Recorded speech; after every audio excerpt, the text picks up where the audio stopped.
লালমনিরহাট জেলার পঞ্চগ্রামের এই বৃদ্ধা মায়ের জীবন সত্যি এক অসহনীয় সংগ্রামের কাহিনী। তার স্বামী মারা যাওয়ার পর তিনি খুব কষ্টে ছাগল পালন করে 3 সন্তানকে লালন পালন করেছেন। তবে এখন যখন সন্তানরা নিজেদের জীবন গড়ে তুলেছে, মা তাদের কাছে ভীষণ অবহেলিত। তার চোখের সমস্যা রয়েছে, কিন্তু টাকার অভাবে চিকিৎসা করতে পারছেন না। এই কঠিন শীতের দিনে যেখানে ঠান্ডা তীব্র হয়ে ওঠে, তিনি গদি গায়ে দিয়েই রাত কাটান, কিন্তু লেপ বা কম্বল নেই।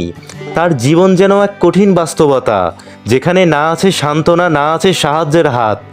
এমন একজন মা যিনি এত বছর ধরে সন্তানদের জন্য ত্যাগ করেছেন, এখন একা, অসুস্থ এবং অবহেলিত।